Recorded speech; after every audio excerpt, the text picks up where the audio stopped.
Hello students, welcome to UPCSS O level M3R5 series का lecture number 75 है और हमने पिछले वीडियो में क्वेश्चन नंबर 180 तक कंप्लीट कर लिए थे। हमारा अगला क्वेश्चन है यूजर इनपुट फंक्शन यूजर के इनपुट को डैश के रूप में लेता है। तो आपको पता है कि जो इनपुट फंक्शन है वो हमेशा स्ट्रिंग के रूप में इनपुट लेता है, मतलब जो रिटर्न देता है वो क्या देता है, एक स्ट्रिंग। उसके बाद में उसे हम किसी में भी कन्वर्ट करें लेकिन वो पहले स्ट्रिंग ही देता है। तो इसका सही आंसर है सी। अगला क्वेश्चन, दिस ऑपरेटर नेम, यानी इस ऑपरेटर का क्या नाम है। तो आपको पता है ये कौन सा ऑपरेटर है, ये bit wise right shift operator है। ठीक है, बिट वाइज राइट शिफ्ट, ठीक है, ये बिट वाइज ऑपरेटर है। तो यहाँ पर ये ग्रेटर देन नहीं है, लॉजिकल नॉट नहीं है, एंगल ब्रैकेट नहीं है। तो यहाँ पर बिट वाइज राइट शिफ्ट ये जो ऑप्शन है ये नहीं दिया गया है। तो इसका सही आंसर होगा नन ऑफ दीज। ठीक है, आई थिंक यहाँ पर आपको ये क्लियर हो गया होगा।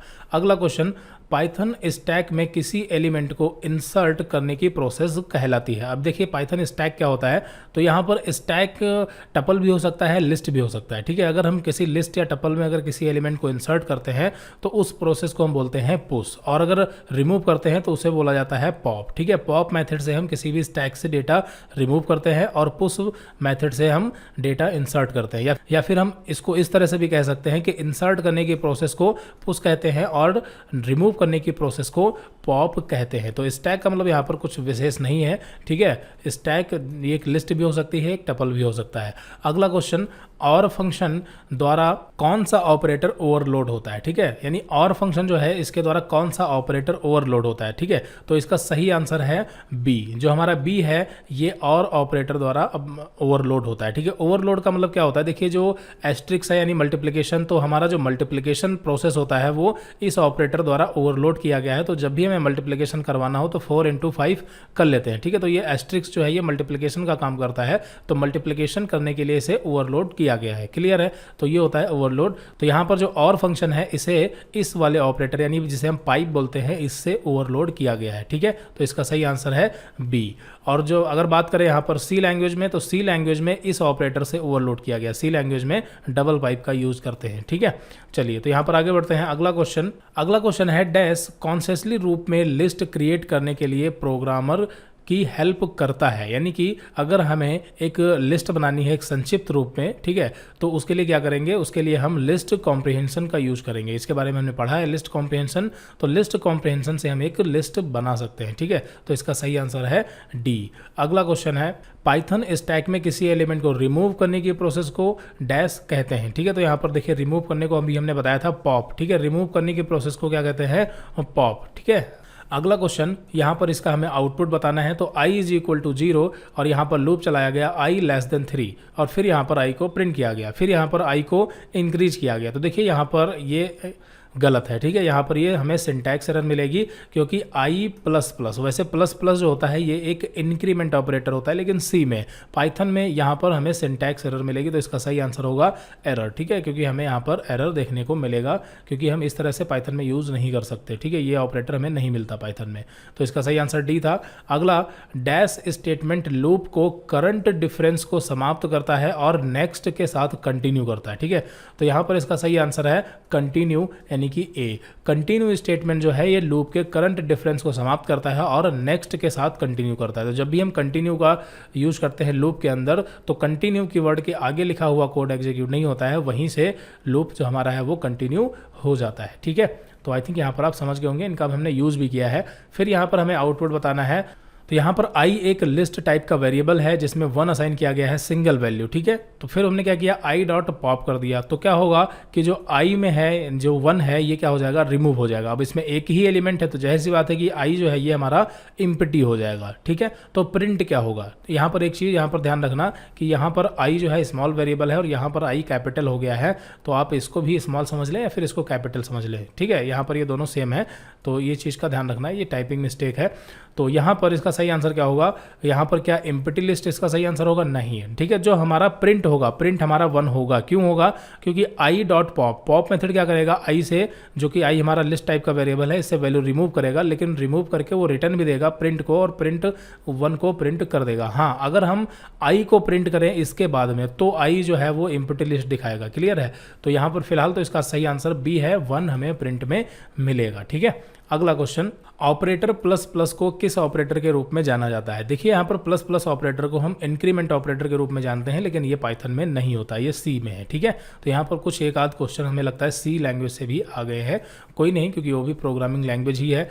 फिर यहाँ पर एक डू व्हाइल लूप मिनिमम कितनी बार लूप के लिए गारंटीड है? ठीक है, यानी कि अब यहाँ पर देखिए डू व्हाइल लूप ये भी पाइथन में नहीं है, ये भी सी का ही है। तो सी में डू व्हाइल लूप जो होता है ये एक बार के लिए गारंटी लेता है। गारंटी का मतलब नॉर्मली आपको पता है जैसे व्हाइल लूप पाइथन में भी है, तो व्हाइल लूप में अगर हम कोई भी कंडीशन देंगे तो ये गारंटी नहीं लेता। ये लूप हो सकता है कि 2 बार चले, 5 बार चले, या इनफाइनाइट हो जाए, या फिर नहीं ही चले। अगर यहाँ पर x greater than y condition satisfy नहीं होगी तो ये नहीं चलेगा, यानी कि इसकी कोई गारंटी नहीं है कि ये कितनी बार चलेगा।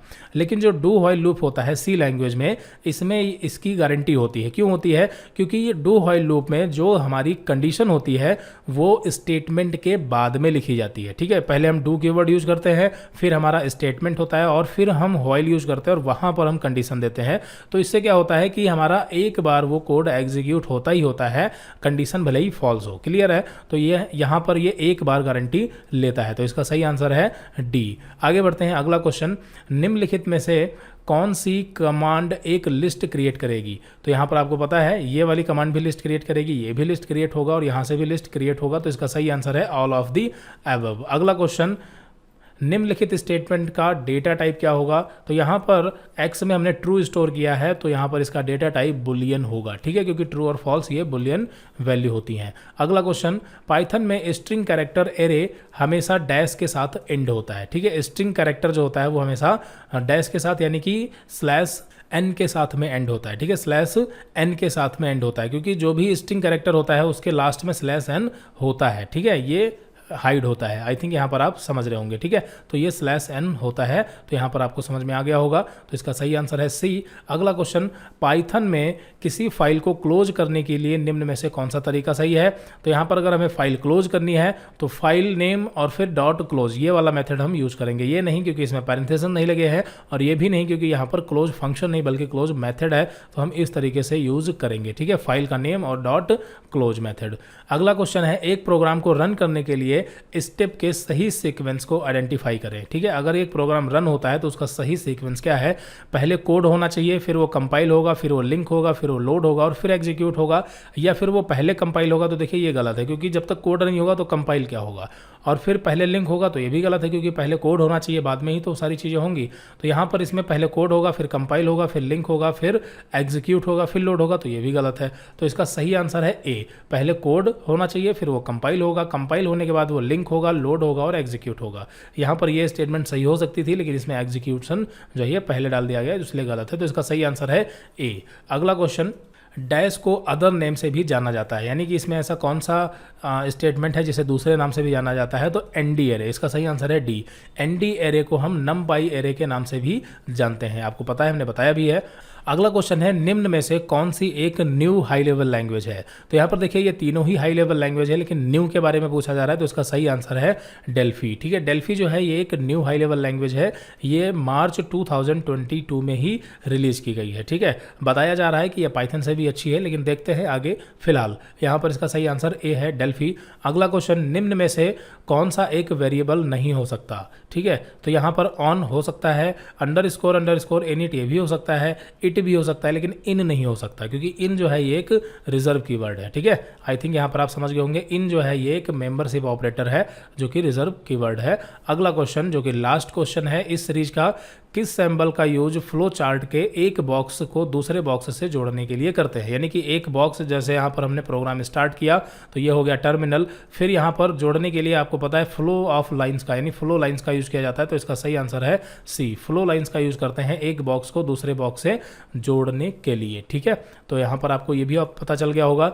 तो यहाँ पर हमने इस पूरी सीरीज में 200 क्वेश्चन कंप्लीट किए हैं, जो कि पाइथन से रिलेटेड थे, चैप्टर वाइज थे, इंपॉर्टेंट क्वेश्चन थे, और बाकी इससे पहले हमने हमने ओ लेवल के प्रैक्टिकल एग्जाम के लिए भी हमने काफ़ी सारे वीडियो रिलीज किए हैं और उससे पहले हमने पाइथन का पूरा सिलेबस भी कंप्लीट किया है। तो कहने का मतलब यहाँ पर यह है कि ओ लेवल M3 R5 की जो सीरीज है वो पूरी तरीके से कंप्लीट है, जिसमें सिलेबस से लेकर के पहले सिलेबस को एक्सप्लेन किया गया है, फिर सारे टॉपिक एक्सप्लेन किए गए हैं, पूरा प्रैक्टिकल है, सारी थ्योरी है और ओ लेवल प्रैक्टिकल एग्जाम के लिए इंपॉर्टेंट प्रोग्राम और MCQs के लिए इंपॉर्टेंट क्वेश्चन, सारी चीज़ें इस सीरीज में आपको मिलेंगी। टोटल 75 वीडियो लेक्चर बने हैं ओ लेवल M3 R5 की सीरीज के और ये लास्ट लेक्चर है 75। ठीक है, बाकी आगे इन फ्यूचर जो भी अपडेट होगी M3 R5 से रिलेटेड वो आपको इसी प्लेलिस्ट में मिल जाएगी। बाकी अगर आप हमें सपोर्ट करना चाहते हैं तो यहाँ पर आप QR कोड को स्कैन करके पे कर सकते हैं, क्योंकि आपको पता है कि हमारा सारा कंटेंट जो है वीडियो लेक्चर PDF नोट्स वो टोटली फ्री है, ना कोई रजिस्ट्रेशन ना कोई चार्ज। ठीक है, तो यहाँ पर अगर आप चाहें तो हमें फाइनेंशियली सपोर्ट कर सकते हैं।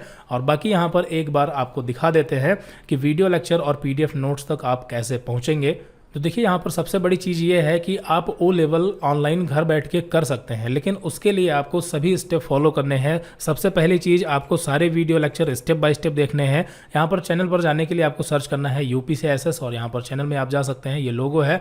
प्लेलिस्ट में जाएंगे तो यहाँ पर आपको O level M1 M2 M3 ये तीनों प्लेलिस्ट मिलेंगी और इन फ्यूचर अभी जो है M3 कंप्लीट हो चुकी है, तो आने वाले दिनों में M4 R5 की भी सीरीज आपको मिलेगी। ठीक है, यहाँ पर आप चेक करेंगे तो इसमें Word, Excel, PowerPoint, Photoshop, CorelDRAW, Tally, ERP, Tally Prime ये भी आपको मिलेगा। और ओ लेवल ये देखिए M1 R5 है, ये आपकी M2 R5 है और यहाँ पर स्टार्टिंग में आपको M3 R5 भी मिलेगा। ठीक है, ये आपकी M3 R5 की सीरीज है, ये M1 M2 and M3। In future आपको M4 की भी मिल जाएगी। तो आई थिंक यहाँ पर आपको सारा कुछ समझ आ गया होगा कि यहाँ पर हमें किस तरह से ऑनलाइन ओ लेवल की स्टडी करनी है। तो यहाँ पर आप डायरेक्टली प्लेलिस्ट में आके वीडियो लेक्चर वगैरह देख सकते हैं। नोट्स के लिए आपको जाना है upcsyoutube.com इस वेबसाइट पर और नोट्स में जाना है आपको। नोट्स में जाने के बाद यहाँ पर आपको ओ लेवल स्टडी मटेरियल इस फोल्डर को ओपन करना है और डायरेक्टली आप नोट्स डाउनलोड कर सकते हैं। यहाँ पर हमने सेक्शन बना रखे हैं, ये M1 R5 से रिलेटेड नोट्स हैं।